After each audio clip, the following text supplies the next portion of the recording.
Hey guys, Drifter here. Today I have a commentary for you about the future of humanity. Where are we going? What are we doing? What does our future hold for us? The future for me has always been more fascinating than the past. I've always been attracted more towards sci-fi movies and sci-fi games and something forward-looking rather than something that looks back for reflection.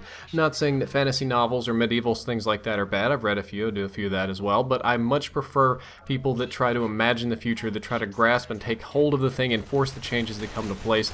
The gameplay that you're seeing in the background right now is a game called Warframe. It's set thousands of years into the future with what I've only played a limited amount.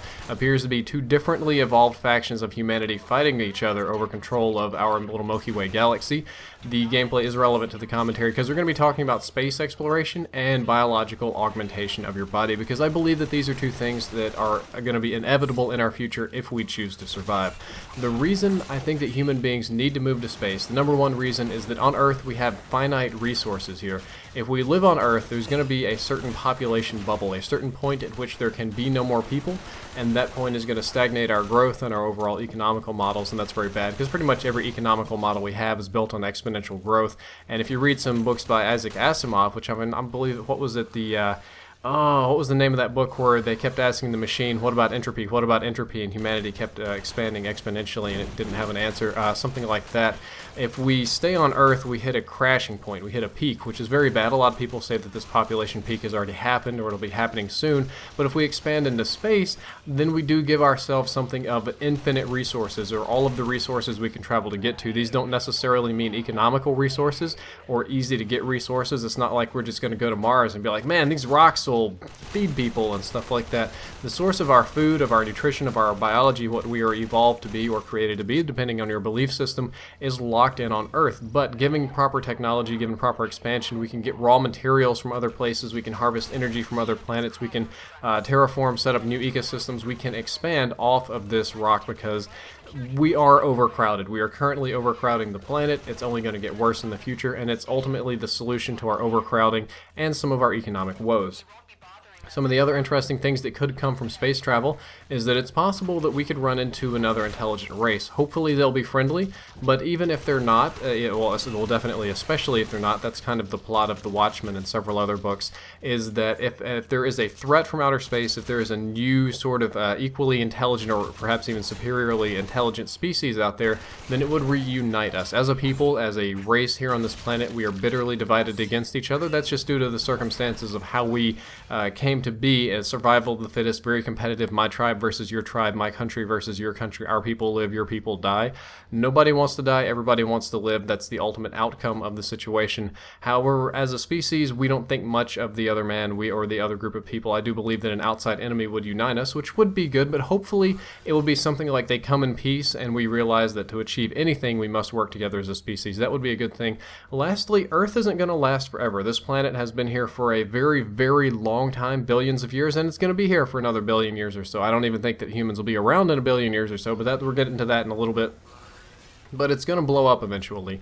What's going to happen is that our sun is going to turn into a red giant, and when it does that, it's going to expand and engulf the Earth, and we're all going to burn to death. Even if we move to Mars, probably going to burn up there too. There's not going to be many places to go in the solar system that are going to be friendly to human beings. So in the longest of long runs, if we intend to survive, moving off planet would be nice. Same thing with asteroids. We could get hit by a big asteroid almost any time. I'd like to have a backup plan for that one. The next thing that our future should hold for us, something that I hope that it holds for us, is augmentation. This isn't something like Deus Ex where it's all of a sudden I have like shooting shrapnel out of my body and it's super puncho arms through walls and stuff like that, but it's not too far off. Currently our bodies are rather weak, at least compared to other animals. This is because we're not evolved for extreme situations or for extreme environments. We are evolved for several nice things. We are much better than other animals at extreme running. We can run very, very far, extreme distances. We can go a long time without food. We can't go very long without water, and we are adaptable to a degree with our intelligence. Normally, if we were just naked with our normal skin, we'd need to stay in temperate climate, but because of our intelligence, we're able to cover ourselves and know how to stay warm in extreme situations and build houses and that sort of stuff, so we can expand. Our competitive advantage over all of the other animals is our intelligence. But some animals are extremely tough. I don't know how many of you have heard of tardigrades or water bears. They're tiny little, almost microscopic animals. You can't really see them with the naked eye, And what's amazing about them is that some people theorize these may have come from space. I don't think that's true. I think they're just very hardy animals. But tardigrades have actually got onto a spaceship through the rain, through the water, and they go into space. And they don't have any oxygen, they don't have any water, the pressure gets screwed up, so they go into a hibernative state, and when they come back down to Earth, they're not dead. They didn't burn up, they didn't fry, they didn't suffocate, they went into a no-energy hibernation state and then have been reanimated, so they are extremely durable animals. It'd be nice if people were that durable, but I think that's a little bit optimistic. But back to our competitive advantage, which is our brains. They're a little bit larger than some of the other primates and they work pretty well, but our brains too have a limit to them. We are very limited in our ability to memorize and organize mass data. It's kind of the opposite of you and the computer. You can punch in 1 billion entries into an Excel sheet, and because of the way the computer is designed to think, all it does is crunch numbers. It's kind of like a lobotomized cockroach. It can only do one thing at a time. That's Ikaku, the Japanese scientist, that was his quote, the lobotomized cockroach. It can only do a few things at a time, and what the computer lacks is any sort of intuition. We have not yet been able to figure out how to create an artificial intelligence that can assign meaning to something, or that has a desire that's innate in us, like our desire to survive.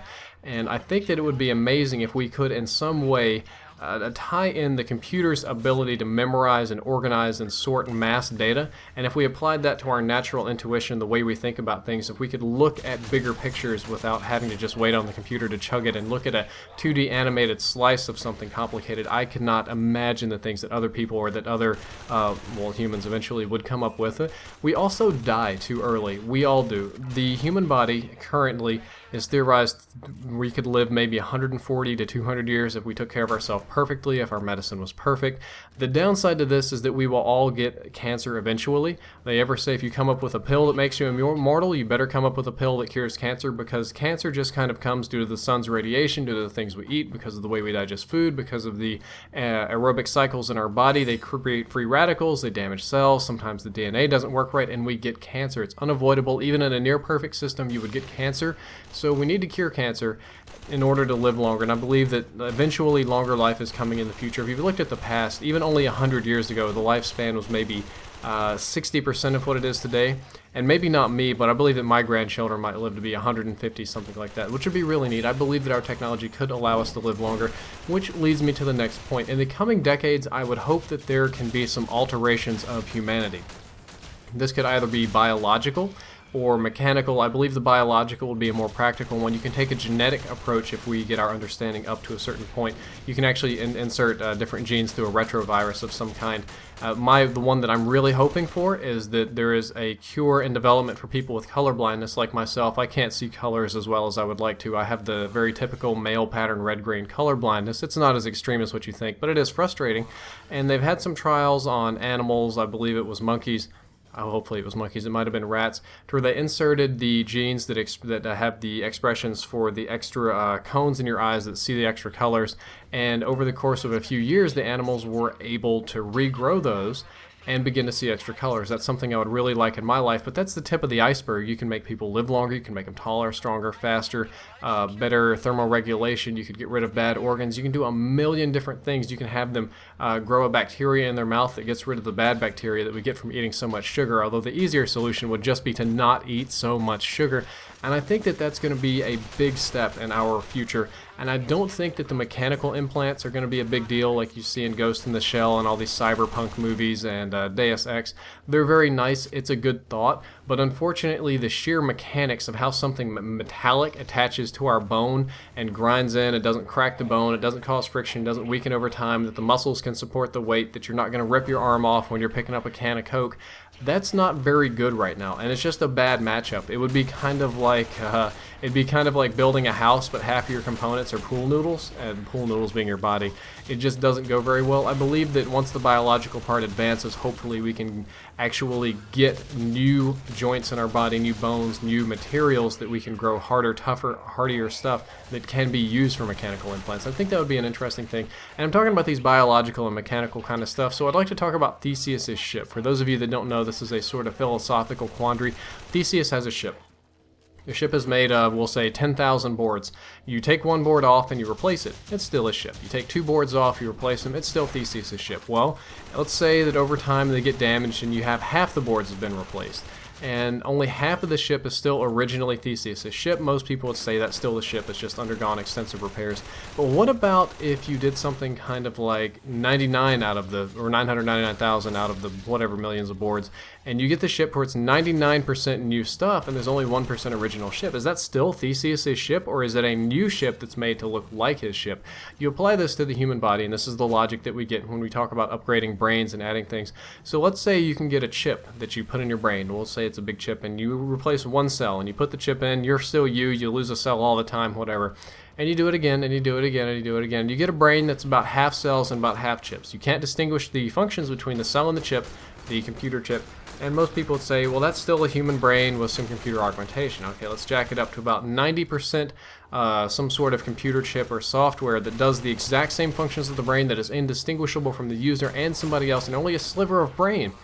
Is that still a person, or is that a machine with some sort of personal cognition going on, a remnants of a person, a ghost? Well, you Ghost in the Shell reference. What if you go up to 100%, replacing one at a time? What if you replace it all at one time? Is that still a person? And that leads me to the next question, or the next answer to a question. Somebody says, well, what comes after humanity? What comes next for us? What's our next step in evolution? Or what will replace humanity? And the answer to that is whatever we choose to become next.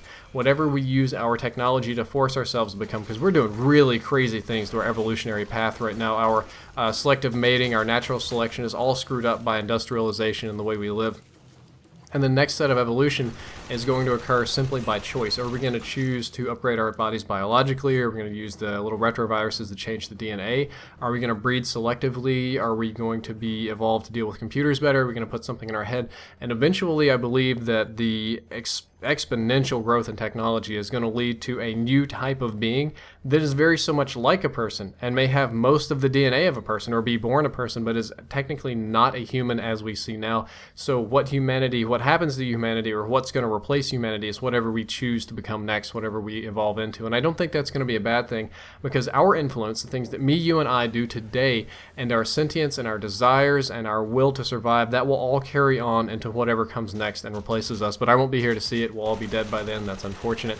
And I've been waving broad sticks here. I've been kind of using science like it's magic. Like, that'll just happen. This will just happen. We'll take care of this. We'll take care of that. That's what they do in a lot of sci-fi movies. It's the future. They figured out all these problems. Don't worry if they're impossible. Somebody's figured out the impossible solution in the future.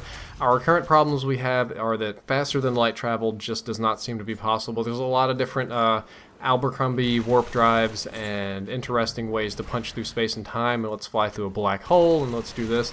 But ultimately, faster than light travel appears to be physically impossible at the moment. Curing cancer is a big problem. We can't even cure cancer. Until we cure cancer, don't even worry about living forever or too much genetic alteration. And as I already mentioned before, the mechanics of doing a hard metal implant in your body and having it sync with bone and flesh and not just tear stuff up are really, really bad. Lastly, our biggest limitation is human nature. I don't think this is something that's our fault, but our nature is to compete. Our nature is to survive and to strive, and unfortunately that usually means that somebody else gets the shaft. And I think that's what's holding us back. We won't really be making a whole lot of progress until we truly view every person, regardless of nation, nationality, religion, wherever you live, blah, blah, blah, as equals. I can't even do that. I don't assume many other people can do that. It's going to be a long, long time from now. And the quote that I would like to end this with, I believe it was from, what's his face, Tyson? Damn it, what's that physicist? Oh, I'm trying to quote people, but I can't remember. Neil deGrasse Tyson, yes, there we go, Neil deGrasse Tyson. He said that by the time we have faster than light travel, by the time that we're able to explore space, we will have the technology to have a paradise on Earth if we want it. We'll have the solutions to all of our local problems long before space exploration is practical. So long before any of this even becomes a practicality, before it comes a thing, we will have the potential to make our planet where we live now a paradise, and I think we're kind of close to that. Drifter out.